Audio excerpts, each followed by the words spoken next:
Today we will discuss about the 12th fire plan. We started on from 2012 to 2017, that 5 year. That was the last plan. After that, Niti came into existence. So there can be a question based on the 12th fire plan. So we will discuss in some detail about the 12th plan.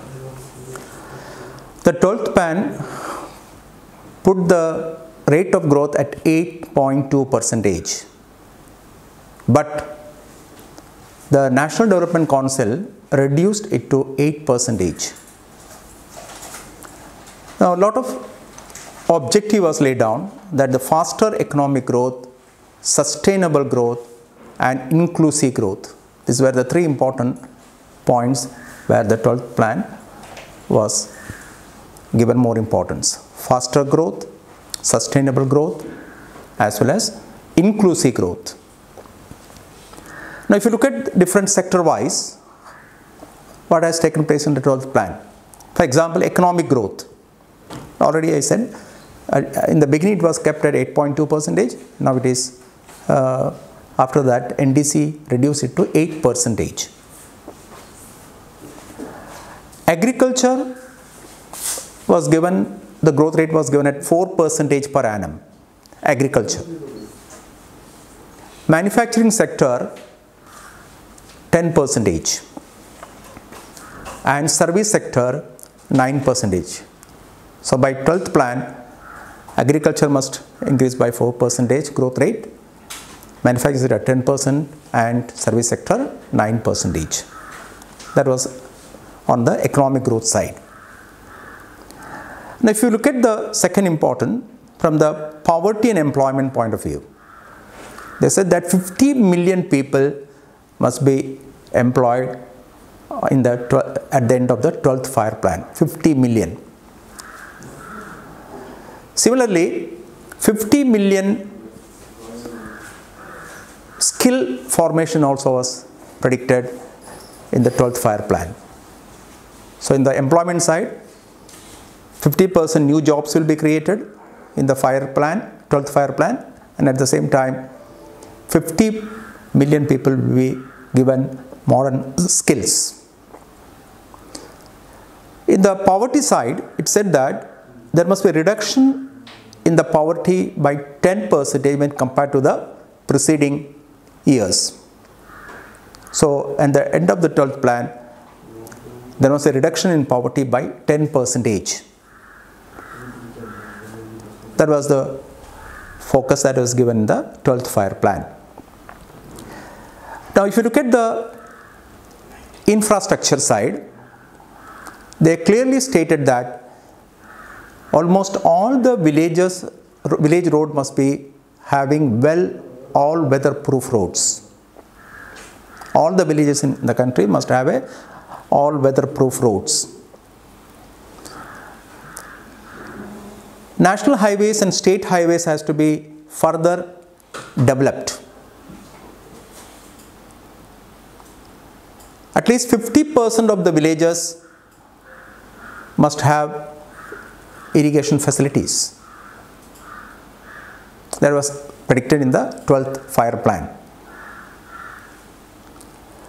In the fiscal side, they clearly stated that the fiscal deficit must be kept at 3%. There was another important point which was focused on the 12th fire plan. Similarly, on the education side, more importance will be given to higher education. 1 million additional higher educational seats will be created during the 12th fire plan. So that is a very important point. And there will be reduction in the gender gap. Almost gender gap has to be removed especially in the higher education. There must be no discrimination between male and female, scheduled caste and scheduled tribes, Muslims and other population. Gender gap has to be removed. That was clearly stated in the education side. On the health side, more importance was given to the nutritional side. Under nutritional people must be reduced as far as possible between the age group of 0 to 3. Infant mortality rate has to be brought down to 25 per thousand, and maternal mortality rate MMR has to be reduced to 1 per thousand at the end of 12th Fire Plan. So almost all the areas were covered. On the environment side, it said that every year 1 million hectares will be added as green cover. 1 million hectares has to be has a green cover to make the environment more equitable, at the same time leading to sustainable development in the country. 30,000 megawatt of renewable energy will be given importance. That also will be benefiting the environment on the environment side. So if you look at the 12th Fire Plan, the targets was given to in almost all the areas of economic growth, poverty, employment, health, education, infrastructure. So almost all the areas were covered. Apart from that, they also stress that the corridors, eastern and western corridors, has to be completed by 12th Fire Plan. And similarly, they also focused on a lot of other areas also, especially banking sector side, financial sector side. Tax has to be reduced. In the banking side, it said that 90% of the Indian households must be linked with banks. That is very important. By the end of the 12th plan, 90% of the Indian households must be linked with banks. And almost all the social benefit that goes to the people in the form of scholarships, subsidies, pensions, must be through direct transfer, direct to cash transfer. So it was the 12th plan that almost every sector was given coverage, so that a lot of changes can take place. But you know that it did not come. 2015, when Modi government came into existence, they almost winded up the fire plan and introduced Niti system, Niti method of planning. So if a question is asked on give a short account of 12th fire plan from 2012 to 2017, you must be able to write something about the different area that is given there. So that is the first topic. And the second topic will be, definitely we'll be studying in detail of the Niti Aayog.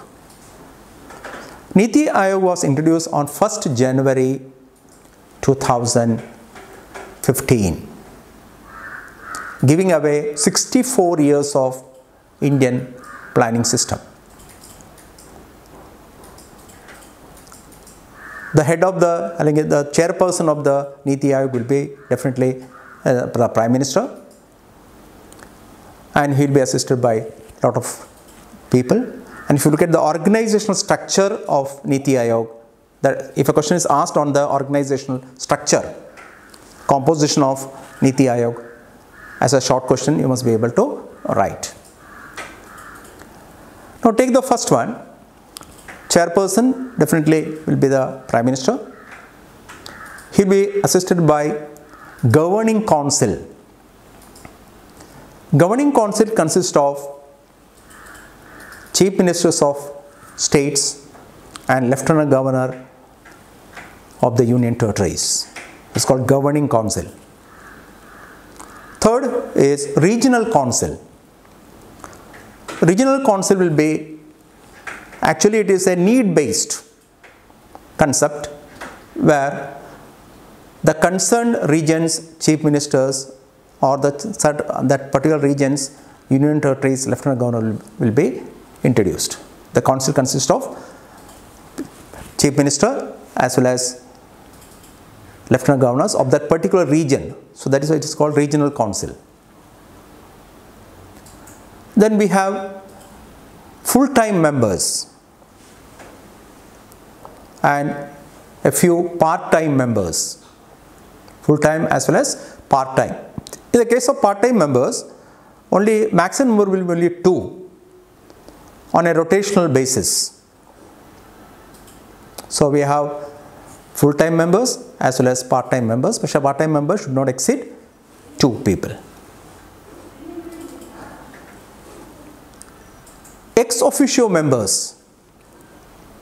Ex officio members consist of, the maximum number is only 4 and they will be coming from the cabinet rank ministers in a rotational manner.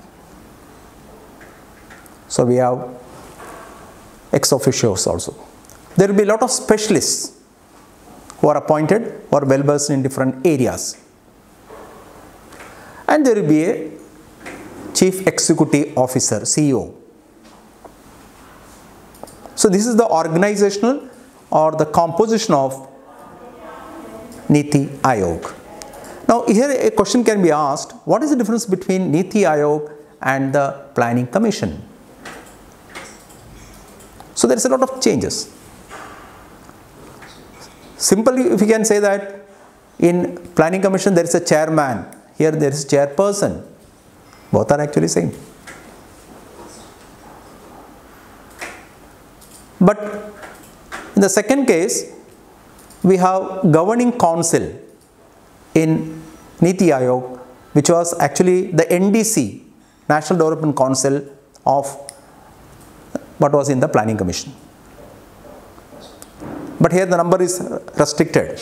Only the chief ministers as well as lieutenant governors of union territories. But in the case of NDC, we had chief ministers of all the states, lieutenant governors of union territories, cabinet rank ministers also. So Niti Aayog, we have only prime minister, chief minister of all the states as well as the lieutenant governors.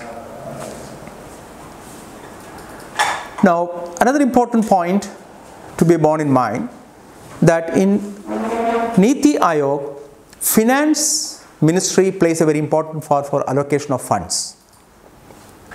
But in Planning Commission, it is actually the Planning Commission plays a very important part for distribution of funds. That is a big change there. There was a lot of comments that Planning Commission is intruding even the works of the Finance Commission.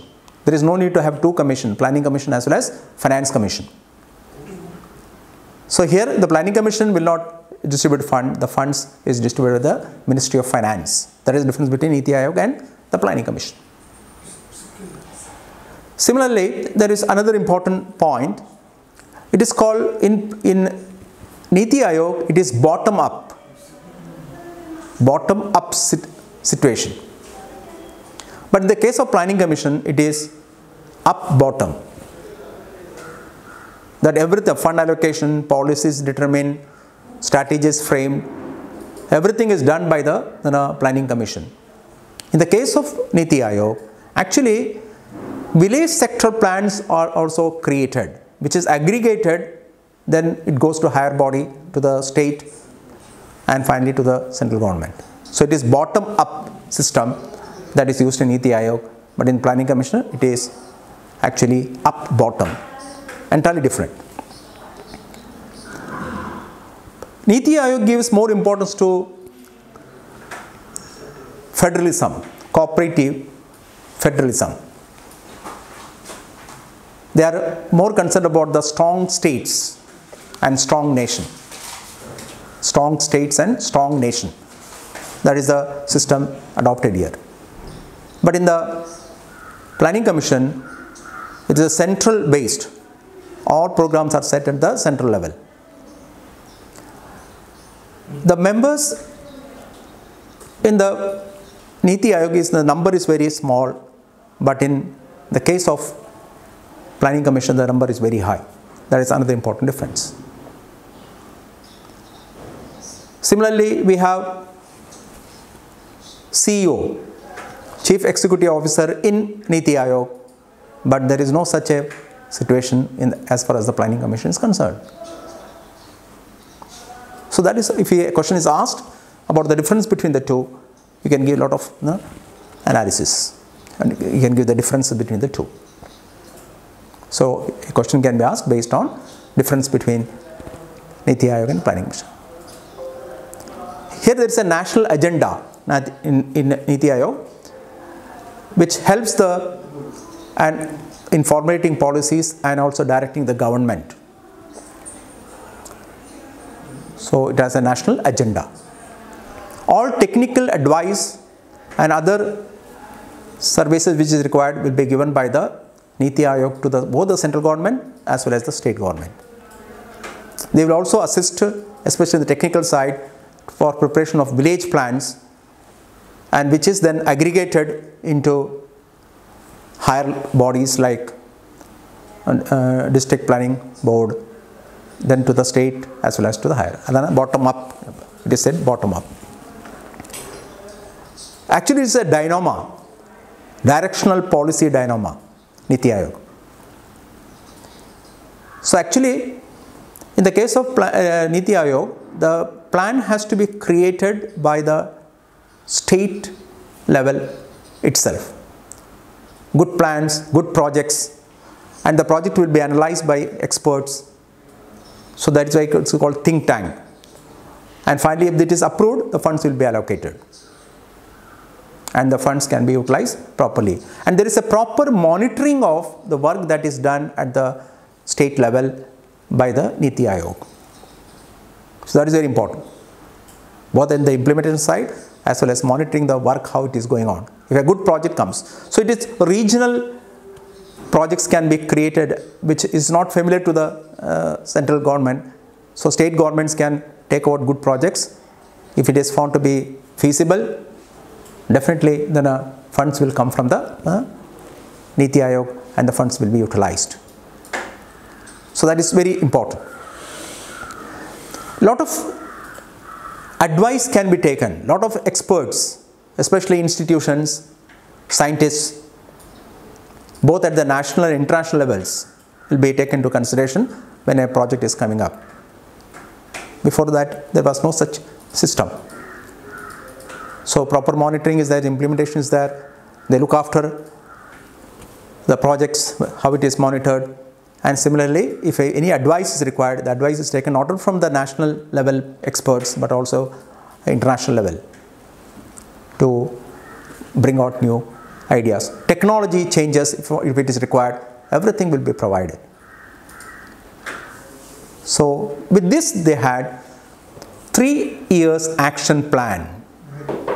Now we'll continue with this particular area. Niti Aayog has actually 3-year national agenda. It consists of 7 parts and 26 chapters. It has an agenda of 3 years starting from 2017 to 2020. 17, 18, 18, 19, 19, 20.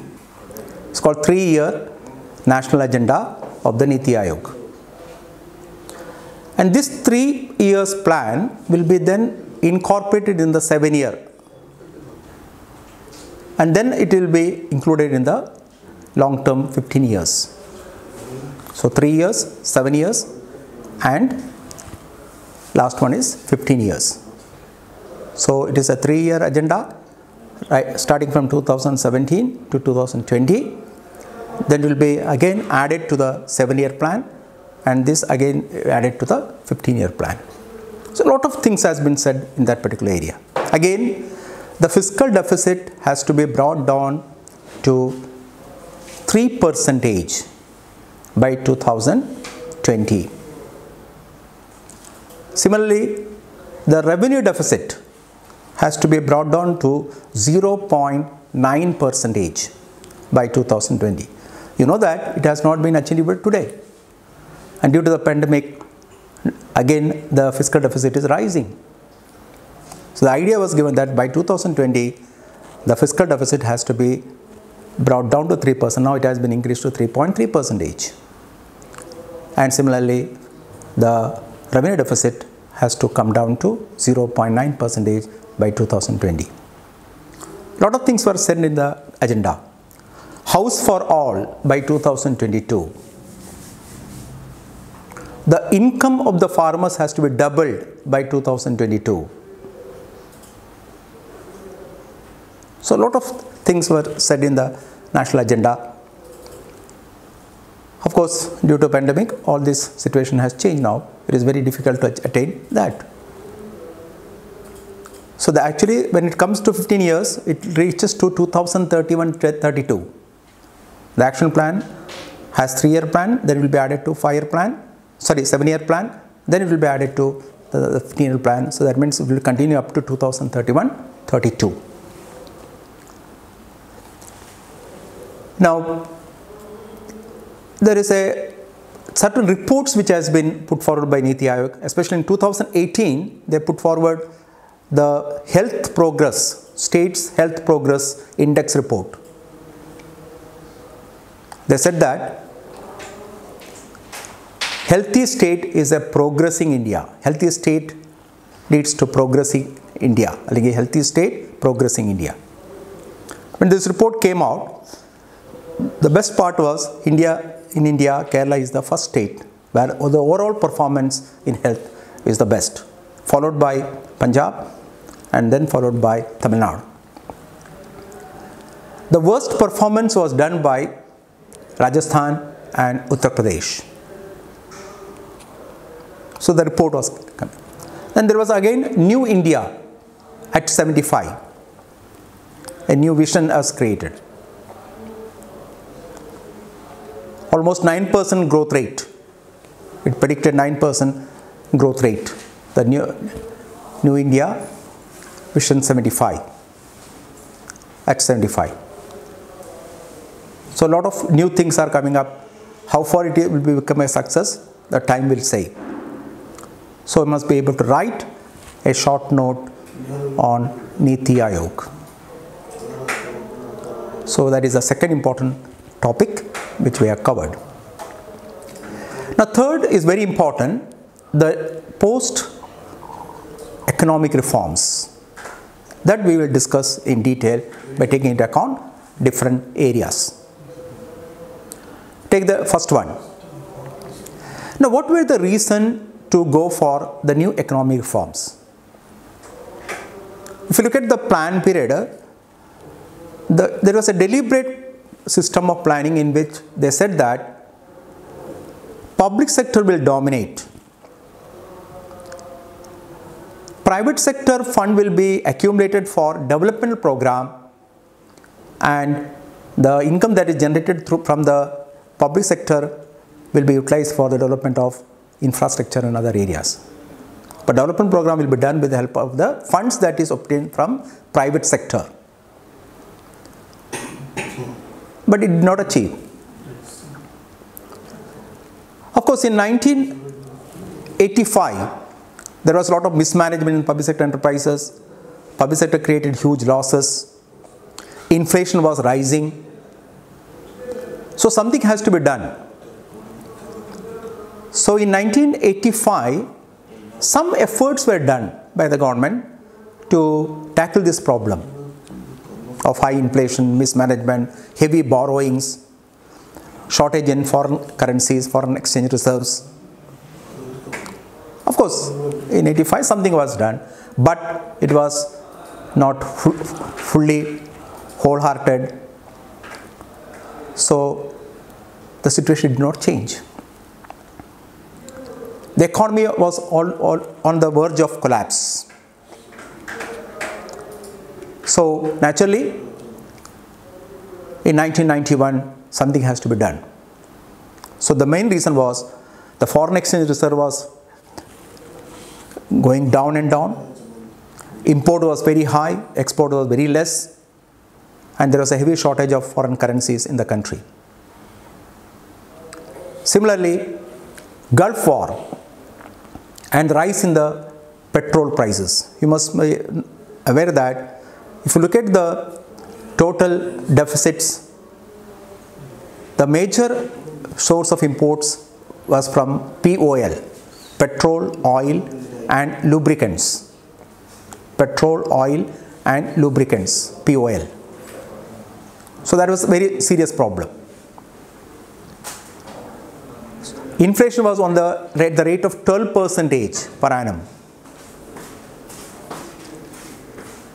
So naturally something has to be done. So that is why in 1991 we went after devaluation. When Manmohan Singh was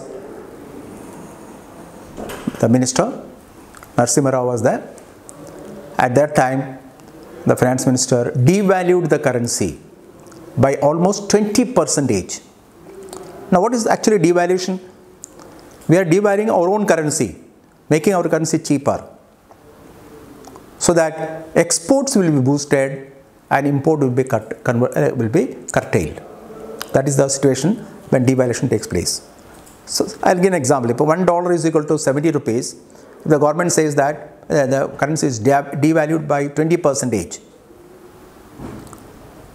if it is 70 rupees, if it is devalued by 20%, so it becomes $1 is equal to 84 rupees.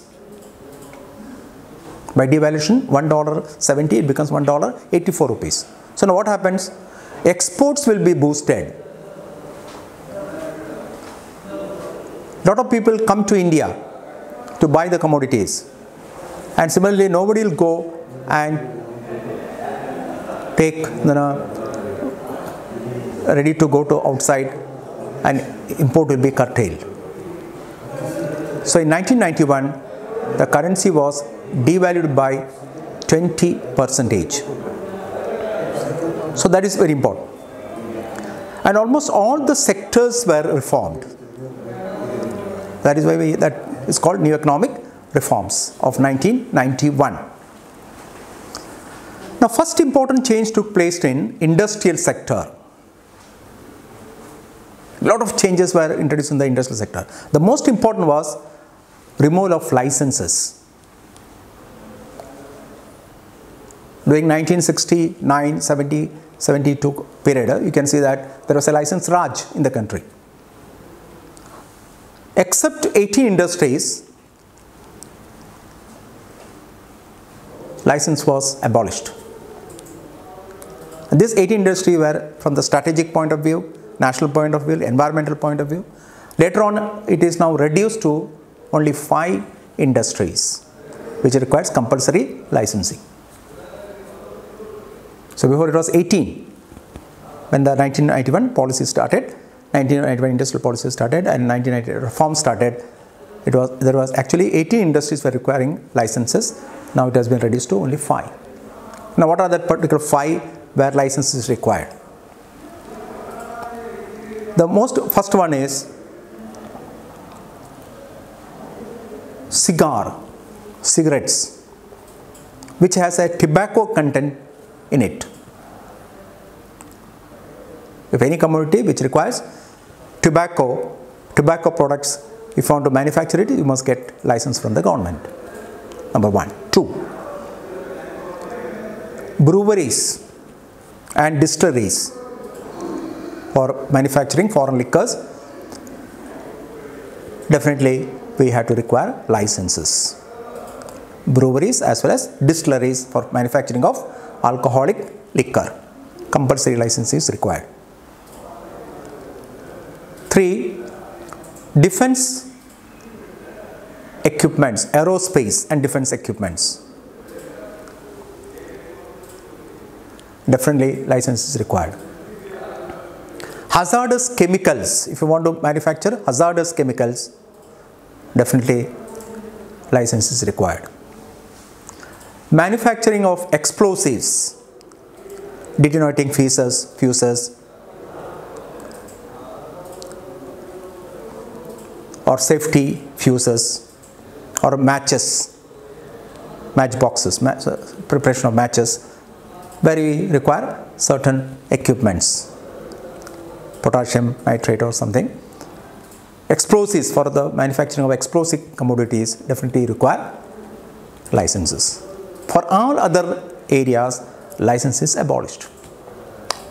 Of course, you must get approval from the Pollution Control Board, you must get approval from the corporation or a village, etc. That will be there, but to manufacture it, actually license is not required. So that was a big change in 91 economic reforms. Licensing was abolished, except in few industries. The role of public sector was reduced considerably.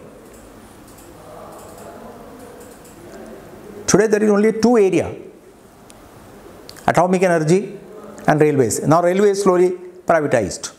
So actually there will not be even one area left. Today atomic energy is a place where public sector is in control, and railway, a major part, is also in the hands of the government, but slowly the government is also privatizing.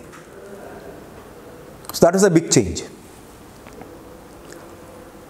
The consequences of this will be different, but the government after 1991 gave more importance to private sector. Almost all area private sector started dominating.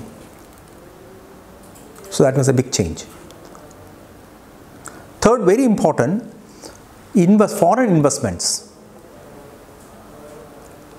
FDI, foreign direct investment. In lot of area where it was not allowed, almost all the areas, slowly foreign direct investment. Even defense also, today almost more than 26% is allowed for FDI, foreign direct investment.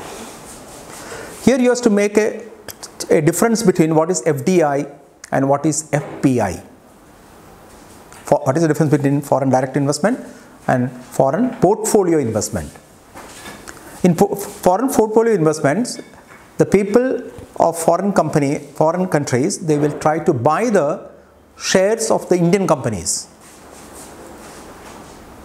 through derivatives.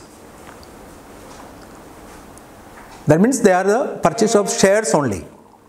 FDI means they come to India, invest by bringing with them the new technology. There will be growth of employment, and at the same time foreign direct investment leads to the mobilization of resources of the country which is remaining idle. So that was a very important point. FDI was given more importance. FPI came into existence, but FDI is doing good to the India, because FPI will be always for a short period, but FDI will be for a long term. Lot of companies, foreign companies, they started their ventures inside the country. So we get foreign currencies, at the same time they produce commodities also within the country, meeting the demands of the Indian consumers. Of course, the major part of this commodity that is manufactured must go to the foreign countries, which has been done by China. China also attracted FDI, but they never sold this product in China. They are forced to sell the commodity outside the country, and the money, foreign currency, started flowing into China, and China became a good super economic power in the country, in the world. So that is a big change. But what India has done, they also attracted FDI, but they attracted FDI in only those areas where it was produced and consumed by the Indians itself. So that was a policy defect that India adopted. We must also give more importance to export-oriented development. That we have failed. A lot of consumer goods started moving into India, like car, bicycles, two-wheelers. A lot of consumer products, non-durable consumer products, like Maggi, similarly Lay's, Coca-Cola, Pepsi, they started entering into the Indian, to cater the needs of the Indian consumers. Of course, when it came into the country, a lot of investment took place, a lot of new technology entered into India. Some people got job also, but you must be kept in mind that whenever a foreign company starts their venture inside the country, they bring the technology of their own country, which is labor saving and capital intensive, because their population is less. So whenever they create a product or whenever they create a machine, their main job is to displace the labor. So one argument put forward was, when the FDI comes into the country, people will get jobs. But they come inside the country by using gigantic machines where only few people will get job. So unemployment problem is not tackled properly. So that is very important. But changes took place. FDI started coming, FPI started, because saving is not increasing inside the country and we require development. We have to exploit the natural resources. So we attracted FDI. That was from 1991 in a big way. Mrtp Act, that was the biggest change that took place in the economic reforms of 1991. In Mrtp Act, that was started in 1969, where they used to force the Indian companies to have a control over the assets. How much they can invest in India, it was kept to the Indian companies. In the beginning, it was only 20 crores. And if it exceeds 20 crores, that means you will be coming under Mrtp Act. There will be a lot of restrictions, monopoly restrictive and trade practices. A lot of control was there. So even the big companies, Hindu undivided family companies, they will not go above 20 crores because the act will be implied. So they restrict up to 19 crores and they will not expand, they will not diversify, they will not enter into different areas.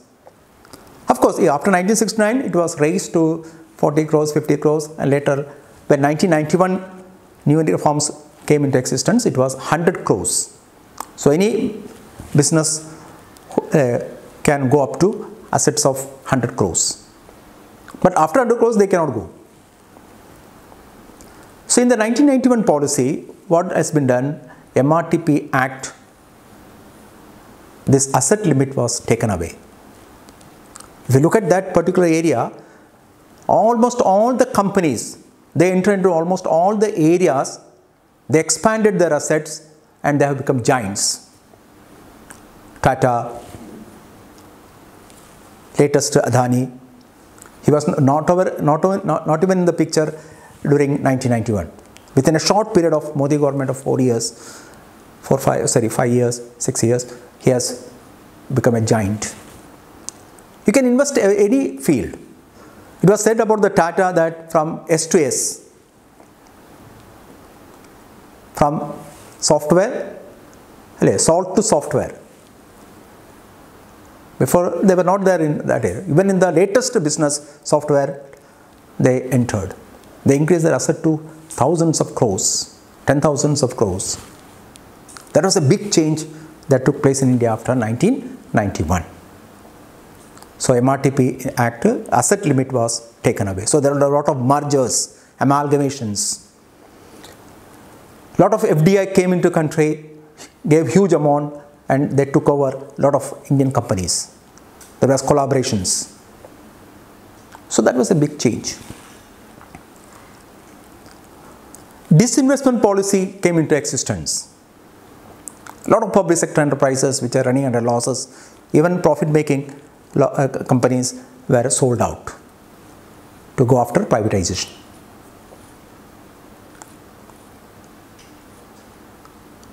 That was another important disinvestment policy. Now it has become almost a revenue to the government. Every government now creates almost 1 lakh rupees getting through disinvestment policy.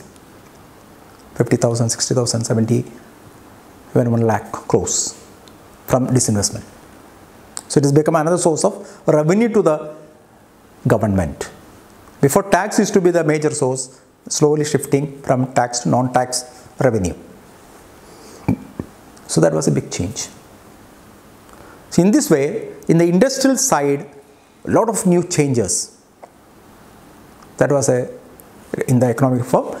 Yes, a particular question can be asked only on the basis of industrial sector, what has been done in 1991 policy. In the next area, the reform that took place is the financial sector. A lot of changes took place in the financial side also, both in the capital market as well as in the money market. Before, the CRR was very high, cash reserve ratio was very high, SLR was very high, statutory liquidity ratio was very high. But after 1991, you can see that it has been brought down drastically, so that more fund is available in the hands of banks to lend out. Before, interest rate was fixed by the government, it was fixed by the RBI. Now the companies are given, banking companies are given certain concessions. Prime lending rate, before it was decided by the RBI. In the new economic reforms, now the banks have the right. So this created a situation where a lot of people can go to the bank, take loan, start their own ventures, innovative ventures. In this way, employment opportunity can be increased. So in the money market side, a lot of changes has introduced. We started following the Basel norms. Basel I, Basel II, now recently Basel III concluded in 2019, where the NPA has to be reduced. SURFACE Act was introduced. SURFACE Act was introduced to get back the money that is lended out. So all these things help the money market side to develop at a fast rate. Lot of new branches, lot of new generation branches came after 1991, like Axis Bank. It was actually called UTI Bank, HDFC Bank, lot of new S Bank, lot of new generation banks. So in the banking side, especially in the money market side, lot of changes. Similarly, in the capital market, in 1992, the coming of the security scam created by Harshad Mehta, actually there was a big change. In 1992, SEBI was given the legal status. Actually, 1988 onwards, SEBI was there. But in 1988, SEBI was purely an advisory body. It was only in 1992 it was given a legal status, and full power was given to the SEBI for controlling both primary market as well as secondary market, that is stock exchange. So now the players in the market is increasing. You heard in the newspaper that in the pandemic period, almost 40 lakh people newly joined in the stock exchange market to invest their funds. Especially in India, only 5% of the people are actually playing in the stock markets. The number suddenly increased during the pandemic time. A lot of people, they started investing in the stock exchanges. But because we have a strong SEBI with regulatory power, they can take action. Judiciary status, legal status is also given to the SEBI. In the insurance side, if you look at each and every sector, you look at after 1991 and before 1991, you can see that a big change is visible in the banking sector also, both in the capital as well as money market side.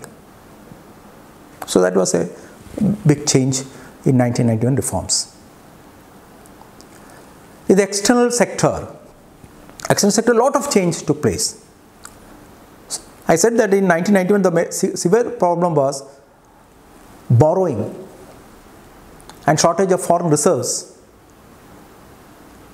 Borrowing also almost 60% of the GDP. See, so GDP is 60% coming from borrowings only. So more importance must be given to the external sector side, especially foreign trade. Export processing zones were created.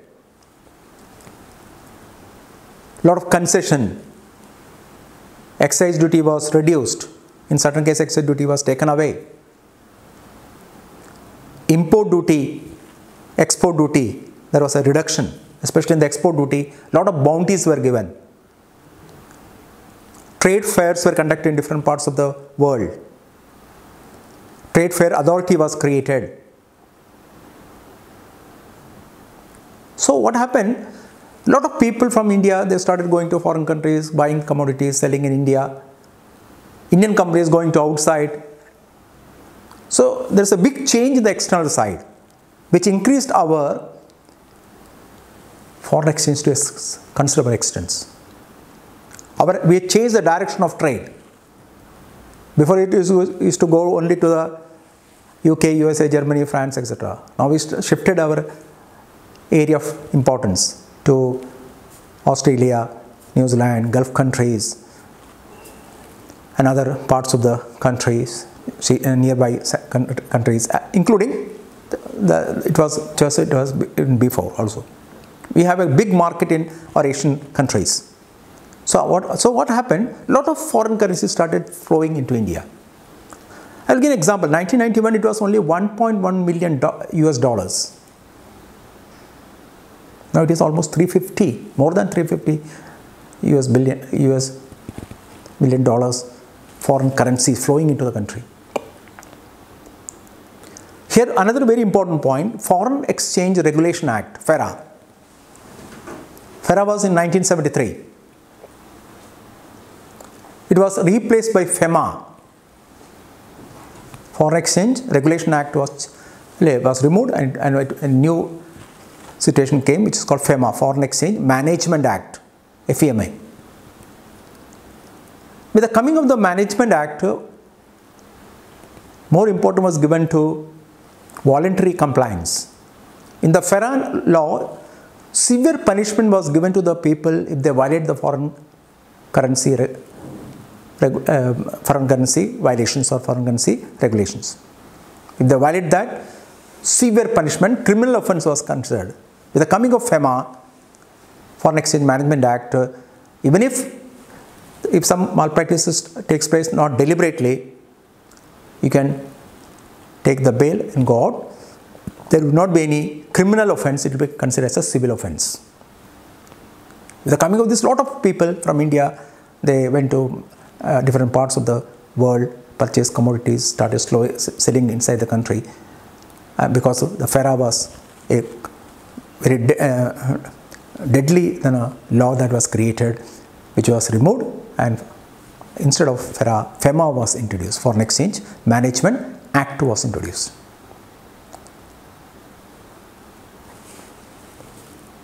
Another very important area is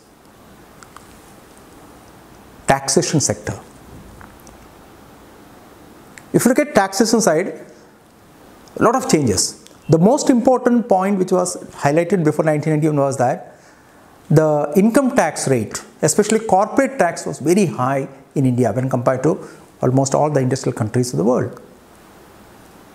Actually, it was 30% for Indian companies and 40% for foreign companies. So actually, it is considered as a punitive tax. Actually, we are punishing the person who works hard. If I work hard, if I get 100 crores rupees as profit, I have to give 30 crores as tax. If my profit is 100 crores, I have to give to the income tax authority 30 crores. So I feel that it is a punishment that is given to me. Now it is slowly brought down to 25%. For foreign companies it was 40%. Now it is also brought down to 30%. So very important area where we must give more importance is actually this is the area where the government's trust, benefiting the corporate sectors. Similarly, another important area where giving more importance is value added tax was introduced, then service tax was introduced, and these two were merged and converted into GST nowadays.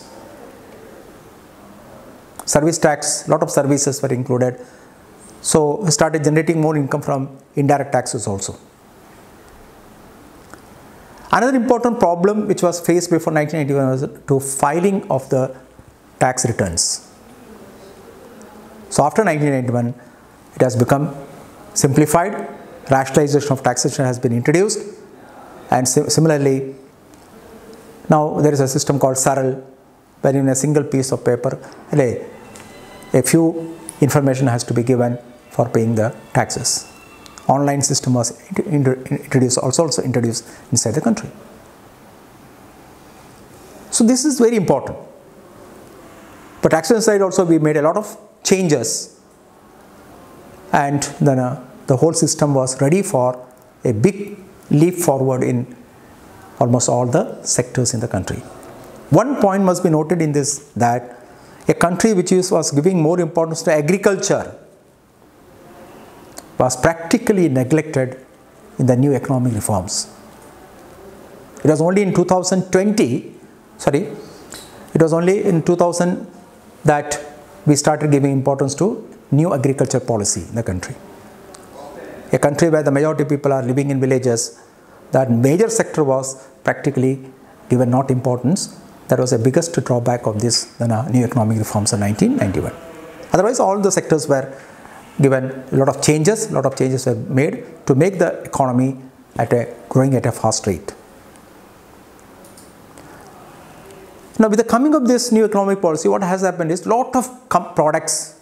Before, if you want to have a Ray-Ban glasses, we have to wait for a person to come from Dubai. Now you can buy inside the country. Almost all the foreign goods are available inside the country. Before, if you want to buy a computer, you have to depend on some other person who is coming from outside. Even mobile phones. Now India has become a hub for manufacturing of mobiles inside the country. Almost all the mobile companies, they have their own units in India. Similarly, all automobiles. So we are now coming in contact with almost all the products which we never imagined that it will come to India. So that is a big change. So, but after coming of the new economic reforms, almost some of the major problems still exist. For example, poverty. Almost 22% of the population in India even today are poverty ridden.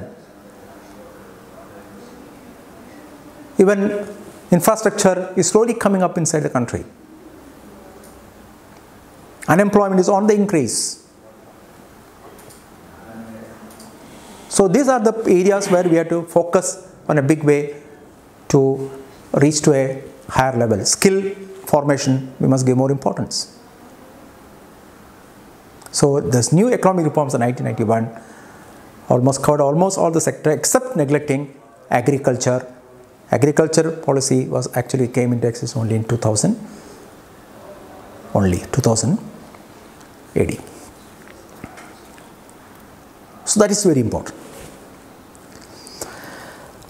So if a question is asked, in a particular sector wise, you must be able to divide into different sectors, that is industrial sector, financial sector, external sector and taxation sector, and have to explain.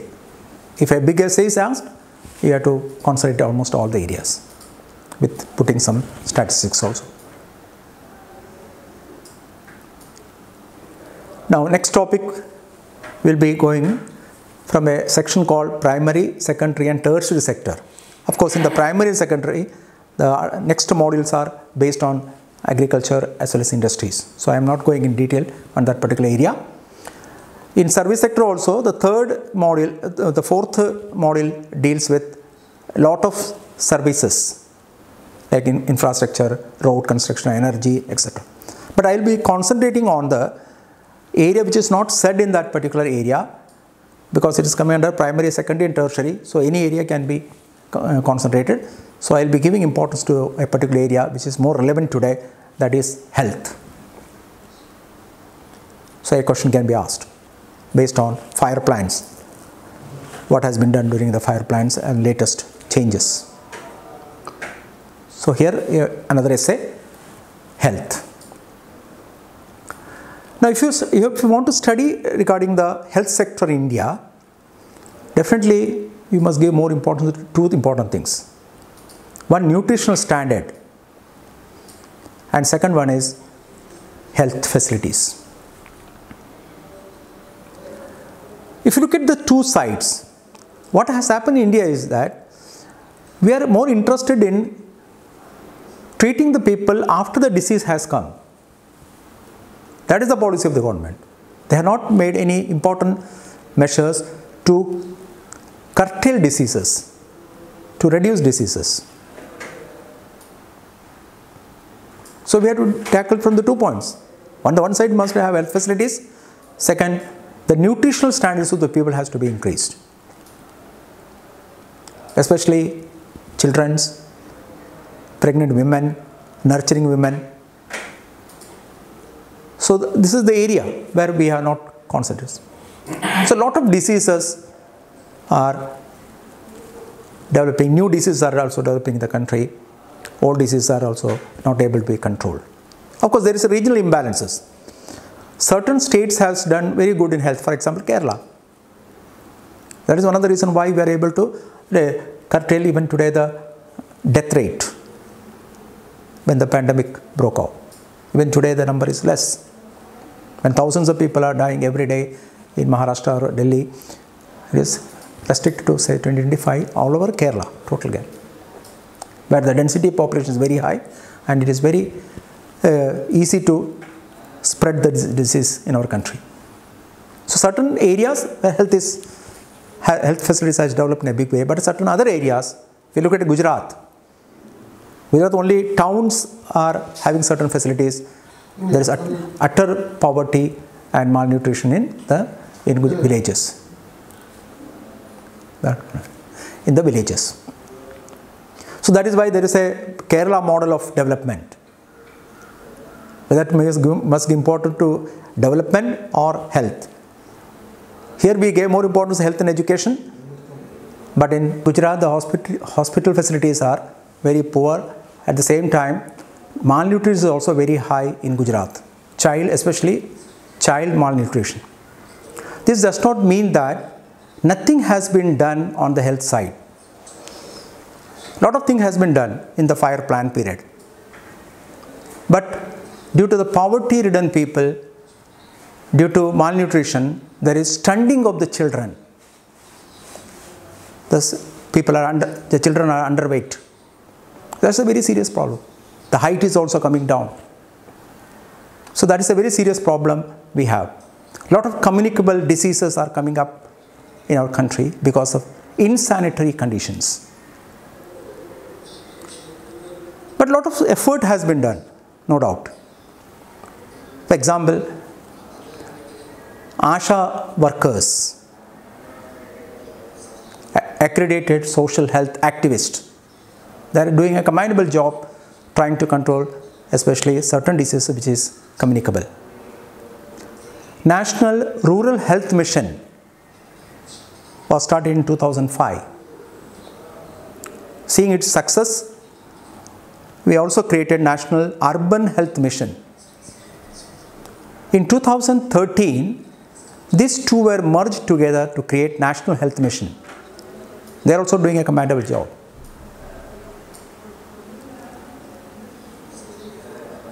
Janani Sishu Swasthya Karyakram, helping the pregnant women, newborn children which is diseased, entitlement of almost cashless treatment, consumables, food, etc. free of cost.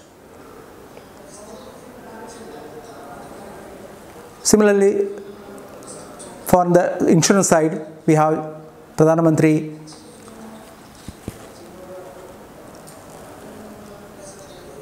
Swasthya Bima Yojana, Rashtriya Swasthya Bima Yojana.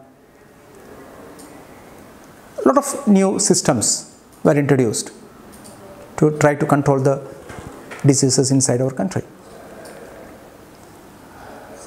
Rogi Kalyana Samitis, village sanitation committees,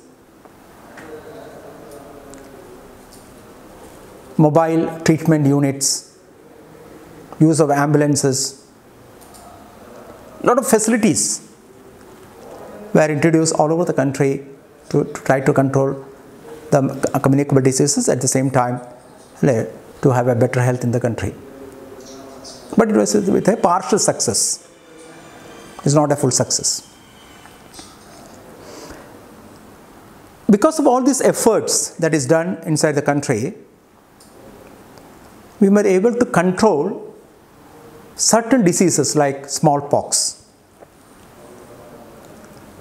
malaria, TB, tuberculosis. Certain diseases were able to control properly. It is said that India has almost 100% eradicated smallpox. 100% eradication of smallpox. Of course, polio, we are not able to play. Now, the system that is adopted in India is, if in a country, if 95% of the people are free from disease, we consider as 100%.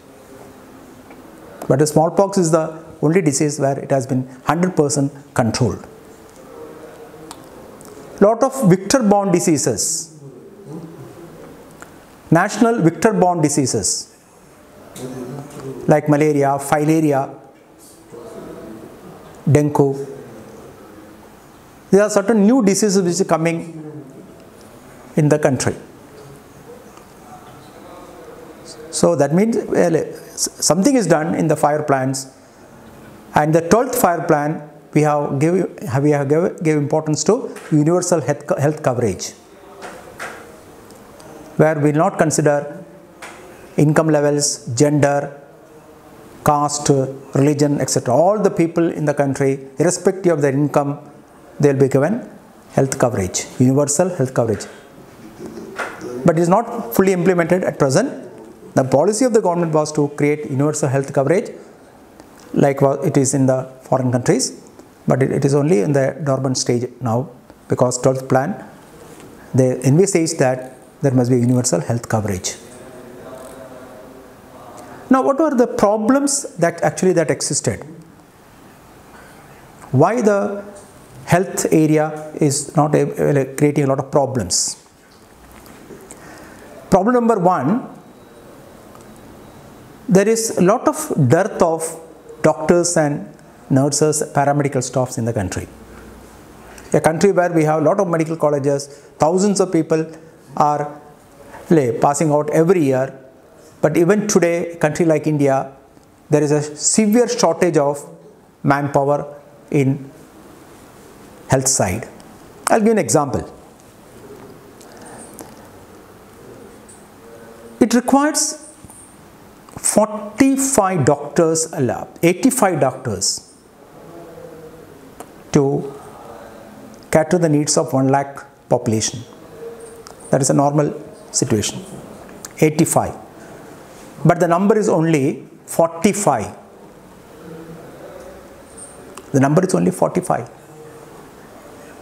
So there is a big shortage of doctors inside the country. So we require 85 doctors per 1 lakh population, but the number is only 45. If you look at nurses, for 1 lakh population we require 225 nurses. We have only 75. But thousands of nurses are passing out every year, but the majority of people are shifting to other countries. So that is a biggest shortage of nurses and doctors inside the country. So that is very important. Shortage of doctors, nurses and paramedical staffs. The second one is lack of qualified doctors. That is another serious problem in the country. Lot of fake doctors. Thousands of people from India go to foreign countries, Russia, Serbia, China, but they are not passing out in the test that is conducted by Indian Medical Association, IMA. So they are not allowed to practice inside the country. That is another serious problem. People are passing out, they are having doctorate degree in foreign countries, but they are not passing the test that is conducted by the IMA. So that is another reason for the shortage of the number of doctors. So in majority of places there will be less qualified doctors. Even fake doctors are working in different parts of the country and creating a lot of health problems in that particular area. So lack of qualified doctors. Highly qualified doctors, they will settle down in Australia or New Zealand, or they go to Canada, or they go to USA, UK, etc. That is a very serious problem. Shortage of quality doctors. There is lack of referral system in India. That is another serious problem in our country. Referral system. Referral system means once you pass through a particular hospital, then there is no need to go to the other areas of importance. That there is no proper, only referred people from the lower hospitals, they can be admitted in the medical colleges. So in India, even a small illness, they go to the medical colleges. There must be a proper referral system. They must go to the nearby hospital only. Only if they refer, they must go to the medical colleges. So what happens in the medical college, there is heavy rush, and they are not able to look after all the patients properly. So lack of proper referral system.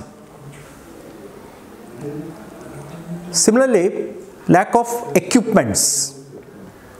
Lot of hospitals has been created, health centers has been created in different parts of the country, but without any lab equipments, facilities, etc.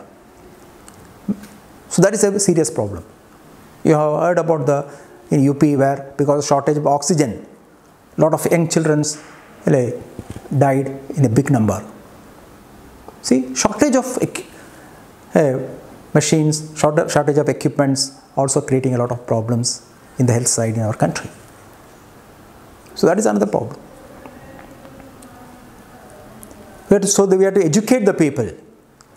Similarly, we must give importance to other methods of prevention of diseases.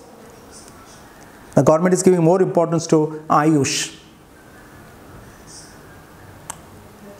We are not going towards only allopathy medicines.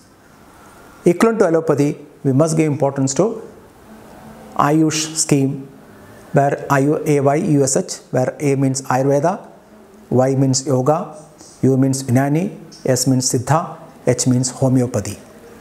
Ayush. Lot of medical shops were opened on the health side. Drug authority has been created, where you can get the medicines at a very low price. Aushadhi. Lot of systems. We have to mix allopathy with other type of medicines, other types of treatments. Some diseases can be controlled by homeopathy, some diseases can be controlled by Ayurveda, etc. So it has to be incorporated. We should not stick on to the allopathy. So a lot of things can be done with the coming of the Ayush scheme in the country. So this is a short note on the health side. Health side where we have to give more importance. So even though there is a malnutrition in the country, health facilities are available in certain states. There is a regional imbalances. Certain states have developed at a very fast in health side, but certain states are even today remaining backward. So these regional imbalances has to be removed as early as possible. So I give a short account of the health sector in our country. So that is another important point. Now we'll be discussing something about the certain terms that is coming in this important area, where if the 2-mark question is asked, a lot of new words has to be utilized. Now what is demonstration effect? demonstration effect. Why the savings is increasing in our country, and that is because of this effect called demonstration effect. Demonstration effect. Trying to imitate the standard of living of others. Why we are not able to break the vicious circle? Whenever the saving increases, actually investment must rise. Whenever the income rises, saving must rise. If saving rises, we are taken by demonstration effect. We try to imitate the standard of living of the better people. If a poor man, his income increases, he tried to imitate the standard of living of the middle class. So whatever income additional comes to him, he spends and maintain the same to maintain the standard of living of the middle class. So naturally he will not have any savings. So savings will not be invested. There will not be any capital formation. Productivity will be low. Income will be very low. Why the per capita income is very low in country? The main reason is that. Similarly, when the middle group income rises, they are taken by again demonstration effect. They are imitating the standard of living of the richer people. The middle class, if he earns say additional 2,000, 3,000 rupees, actually he has to invest or he has to put that money in a bank or any other legal method. But he is taken by the standard of living of the richer class. So he spent that money to live like a richer person. When the income of the richer class rises, he tries to imitate the standard of living of the foreigners. This is a very serious problem that is taking place in India. Genuine saving is not coming in a big way. So it is high time that we must give more importance to waiting theory. Waiting theory means kaatirikya korchu samay. Live like as you lived before, even if your income rises. Your income rises, live like what you lived before for a few months. So this income is kept as a saving. Bank will have more money, bank will give loan, and there will be economic development in the country. And you can consume later on, and you get interest also for your money. It is increasing in number. But we are taken by demonstration effect. Therefore, whenever the income of the poor people increases, they try to imitate the standard living of the middle class. When the income of the middle class rises, they try to imitate the standard living of the richer class. Whenever the income of the richer class rises, they try to imitate the standard living of the foreigners, and it is called international demonstration effect. International demonstration effect. So that word is very important. What is demonstration effect? I'll give another example, very simple example of Indonesia and compare with Kerala. In Indonesia, when the income, there also the rubber is there. In Kottayam also there is rubber is there, or in Idukki there is rubber is there. When the income of the whenever the price of the rubber rises in Indonesia, they tap less. Whenever the income of the Indonesian increases due to rise in price of rubber, they tap less. But when the price of the rubber falls, they tap more to maintain the same standard of living as before. So whenever the price of rubber rises in Indonesia, they tap less. And whenever the price of rubber falls, they tap more. So both the time they get the same income and they can maintain the same standard of living. But what the people of Kottayam or Idukki does? Whenever the price of rubber rises, they tap more. They tap more, get more income, and this spend it freely. And when the price of rubber falls, they blame the authorities. they take jadas. So that is the situation. So you have to maintain your standard of living for few years. So whatever additional income comes, that income becomes savings, and savings, that is a genuine savings. It is, otherwise it has to be brought from outside. Now we are borrowing from outside. That is the important point. If the foreign money has to be saved, saving has to be developed within the country. Genuine saving has to come inside the country. But in India, whenever the income of the people rises, due to demonstration effect, the income will not increase. So, very important term, what is demonstration effect? That point, put forward by Dusenberry. Put forward by Dusenberry. But that is an important one point that must be one. So, such terms may be asked. Similarly, another term is capital formation. Capital formation is highly essential. Who helps in capital formation? In India or the world, capital formation is done by three types of people. One is individuals, second is business enterprises, third one is government. Government helps in capital formation because government always spends certain amount for starting new ventures, expansion of the existing ventures. So they invest, leading to capital formation. So in India, Indian government helps in capital formation by investing crores and crores of rupees for starting new ventures, developing existing ventures, or expansion of the existing venture, diversification of the ventures, helping in capital formation. Second is done by the business enterprises. They also help in capital formation. Business enterprises, their income is undistributed profit, which is again plowed back into the industry, leading to capital formation. So business enterprises and government helps in capital formation very easily. But the real capital formation has to come from individuals. From every individual, capital formation has to come. For developing individual capital formation, we require three important things: creation of savings, mobilization of savings, and third, investment of savings. If these three is done in properly, definitely capital formation will rise.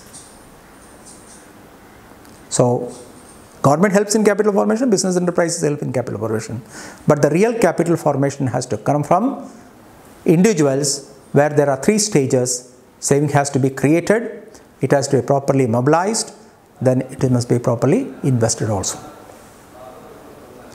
Take the first one, creation of savings. Savings always depends upon two important factors. One is called ability to save, and second is called willingness to save. People must be able to save, that is ability to save, and second one is willingness. Take the first one. Ability to save always depends upon income, or how far you are able to reduce your consumption. Higher the income, higher the savings. Your income, if it goes on at a higher and higher level, naturally your saving tendency will rise. Saving will rise. Another very important point, a important question can be asked.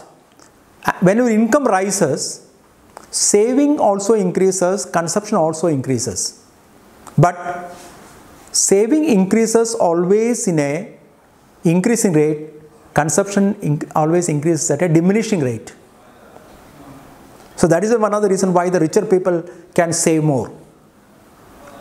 Whenever income goes on up and up, savings also will increase, consumption will also increase, but saving increases at an increasing rate, consumption increases at a diminishing rate. So that is why the richer people have more savings. That is why the government imposing high taxes to take away that additional income in the hands of the rich class. So it depends upon ability to save. Ability to save depends upon income. How far you are able to reduce your consumption. But if you are able to reduce your consumption than before, definitely your savings will rise. By ability to save. Second one is willingness to save. Willingness to save depends on a number of factors. Family attachment, family consideration, children's education, marriage of the children. If a person is very interested in all these factors, definitely he will try to save. Family attachment, family consideration, marriage of the children, unforeseen contingencies. So if something happens to your life, definitely you try to save. So to create savings, we require ability to save as well as willingness to save. Take the case of India. What is happening? Ability is also very low because a large number of people are remaining under poverty. Now the recent example, with the coming of the pandemic, lakhs and lakhs of people have lost their jobs. They do not have any income with them. So ability to save is very low and they cannot reduce consumption also.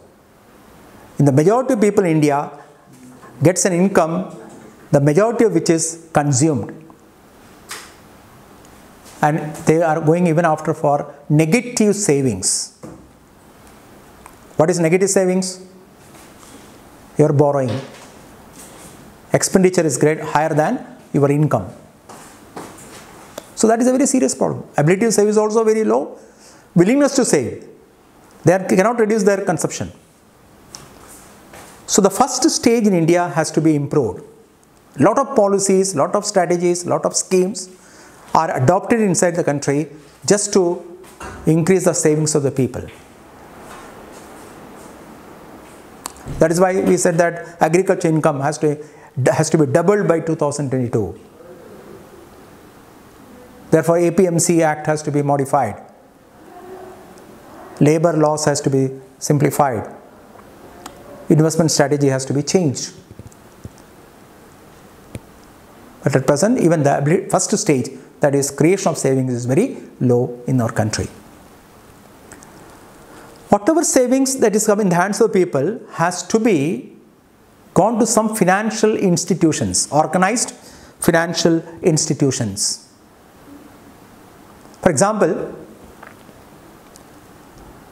it must go to banks, it can go to cooperative societies, it can go to the LIC, it can go to the Unit Trust of India, or it can go to any organized financial institutions. So second stage becomes very effective. If the savings is created, it has to be properly mobilized. What is happening in India? Up to 1969, majority of the branches of the even private commercial banks were only in the big towns and cities or trading centers. It is only after the coming of the bank nationalization in 1969, that is major bank nationalization in 1969 and 1980, another 6 banks were nationalized, that new branches were opened in the villages. So whatever savings the poor people have in the villages is not properly mobilized. It is taken away by the chitty funds or the bogus companies, and they took away the money of these poor people. So second stage must be very effective. There must be well developed, organized financial institution, and a lot of changes are coming up nowadays with the nationalization of banks, new generation banks. Almost new branches majority of the branches are open in the villages, and it has covered almost all the villages. And otherwise there is cooperative societies. Any organized institutions, they can mobilize the funds of the proper. So it becomes a huge amount. So second stage must be very effective. But that will not lead to capital formation, because I said that there are 3 stages: creation of savings, mobilization of savings, and third one is investment of savings. If investment has to take place, definitely someone must go to the bank to take loan. That depends upon 2 important factors. One is rate of interest on loans and the marginal efficiency of capital. Marginal efficiency of capital. If you look at India, the rate of interest on loan is very high when compared to developed countries. The rate of interest on loan is very high. So nobody will go to the bank to take loan. So that is very important. It is 2%, 3%, 4% in America to start a new venture if you are taking a loan. 2%, 3% on investment loan interest. But in India we have 9%, 10%, 11%, 12%. So interest is very high. And the second one is the marginal efficiency of capital is very low due to a number of factors. Power cut, shortage of resources, strikes, lockouts. Due to a number of factors, the marginal efficiency of capital is very low. So a lot of people, if they want to invest, they are not coming forward. So third stage is also. Now this situation is changing. The government is giving a lot of incentives, helping different types of people who are interested in doing certain startups. All facilities are provided by the government. Before, marginal efficiency capital was very low, so people were not ready to invest. So these three stages in India is practically, you can see that capital formation is not helping in a big way. So capital formation requires huge investment by the government, business enterprises and the individuals, but the individual capital formation can take place only if the three things are very strong: creation of savings, mobilization of savings and investment of savings. So one of the serious problem in our country is that there is lack of capital, and capital formation must take place in a big way in our country. We need not depend on foreign countries, foreign investors to invest in India. Because East is East, West is West, never the twins shall meet. The technology that is adopted in the Eastern countries and Western countries is entirely different. We do not look towards the Western countries for development of our country. We must find out what is the weakness of our country, create more and more savings inside the country and invest inside the country and have our own technology for starting the ventures by giving more importance to labor intensive technology and use of more capital, use of less capital and more employment opportunity. Use of less capital because there is a dearth of capital in our country. So give more importance to mini industries, give more importance to micro industries, medium industries, MSME it is called, micro, small, medium enterprises, which is labor oriented. At the same time it requires less capital. It is skill light also. It does not require huge skill. But if you are starting a big units, big establishments, we require highly qualified personals. A country where India, where there is skill light, definitely we can use that. It is also import light. We do not depend on foreign countries.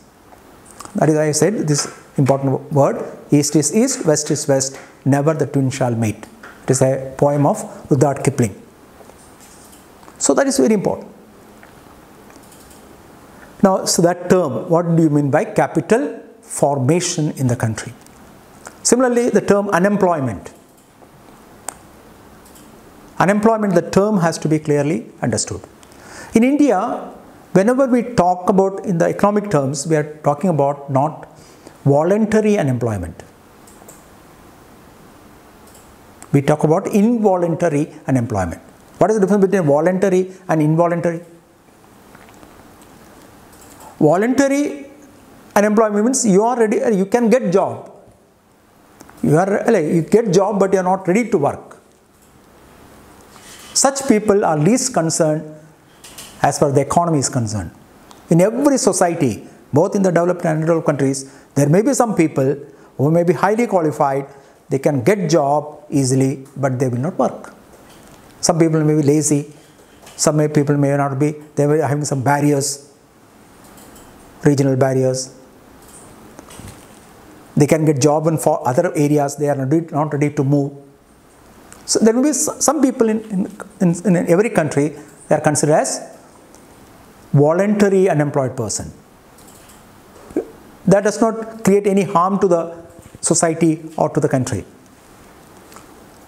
We are more concerned about involuntary unemployment. So when we talk about unemployment in any country, we are concerned about involuntary unemployment. What is involuntary? You are ready to work, but you are not finding job at the existing wage rate. It's called involuntary unemployment. You are ready to work, but not finding any job. That is a serious problem in our country. Unemployment is on the increase. Every year it is increasing because backlogs. If a government provides 10 lakh people job in a particular year, another 30 lakhs are entering into the market the next year. So the number again increases. It goes on increasing. The backlogs is added together. So it is very difficult to remove the problem of unemployment. So we are more concerned about not voluntary, we are more concerned about involuntary unemployment. Another serious problem in India is underemployment. Underemployment is very visible in agriculture. People get job for more than, not less than 6 months only. The remaining part of the year they have to remain unemployed. That is called underemployment. But in India, what is happening? There is educated underemployment. Educated underemployment. What is educated underemployment? You are highly qualified, but you are forced to work at lower levels of job. It will not increase the efficiency. It will reduce the efficiency. A highly qualified person, when it comes to a lower job, definitely he is not interested to work hard. So instead of helping, actually there is a reduction in the efficiency of the work. So this is taking place in India in a big way. I will give an example of bank. A majority of almost 60% of the job in the recent cases says that B.Tech students are getting the job in banks. 60%. New jobs that is created in banks, 60% is taken away by B.Tech, M.Tech students. They will say that they are fully employed because they got job. They got government job, they get better salary. But from the economic point of view, it is a national loss. Because what is the qualification that is required for a bank clerk? It is purely graduate. But when a B.Tech electronic person or a communication person or a civil or a mechanical person, when enters into a bank job, as a clerical job, actually the efficiency will come down only. So there is big dropouts of bank employees because after a few years they feel that this job is tiresome. So they leave the job, go to some other job. This underemployment has to be occurred. In all other countries of the world, you can see that what is required, such people are trained on that particular area only. So they get job only that particular area. But even if they are given some other jobs, the salary is very high. So they are ready to work at an efficient manner. So underemployment and unemployment. In unemployment, you have to give more importance to involuntary unemployment and not voluntary unemployment, which always exists in a country, that does not do any harm to the people. But we are more concerned about involuntary unemployment as well as underemployment. You are not getting full employment, you are getting only underemployment based on educated underemployment, which is a serious threat. If unemployment is not tackled in a proper manner, definitely these people will embrace the gospels of communism. They will become Naxalites or antisocial activities. I will give an example that when in 1960s, 70s period, a lot of people who were educated from engineering college, regional engineering colleges, they have gone and embraced the gospels of Naxalism. Because at that time there was no factories. People were not getting jobs. They were highly talented, educated people. Educated unemployment has to be tackled in a country as early as possible, otherwise it will become a threat to the whole nation, society. So this topic has been ended in particular. So I have given some 2 marks important areas also, and 4 important topics also has been covered. Thank you.